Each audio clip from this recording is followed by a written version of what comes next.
Watches of Switzerland shares are down heavily here in the London markets today after news broke that Rolex has bought the Swiss watch retailer Bucherer. It's quite a complicated story. Let's take a look at the details and work out what's happening here.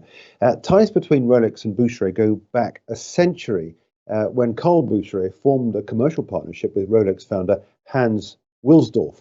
Now, the Swiss watch retailer's current owner, Jörg Bucherer, says he has no descendants to whom he wants to hand on the business, so it will now be sold to Rolex in this most recent agreement. But the big question is, how does this affect watches of Switzerland?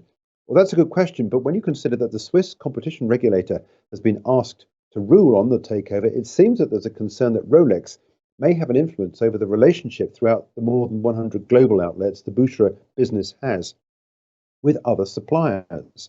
Well, let's take a look at the reaction here on the markets. This is the long-term chart here for watches of Switzerland Group, and on the right-hand side, you can now see this drop of almost 28%. Now, Watches of Switzerland has said in the statement that it's been confirmed by the highest levels of Rolex management in Geneva that there will be no interference with the ordinary day-to-day business in Bucherer. Bucherer and Rolex relationship has gone on for so long now, they don't see any need to change that. There just now seems to be this offer on the table from the current owner of Bucherer to sell the business, and Rolex has picked it up. And that's the reaction on the markets this morning. Could we well see, as we see time develop, a move back up in these markets? It's quite possible, but at the moment at least, there has been this big negative reaction to Watches of Switzerland. For more videos from us here at IGTV, join us on Twitter at IGCom, Instagram, and subscribe to our YouTube channel.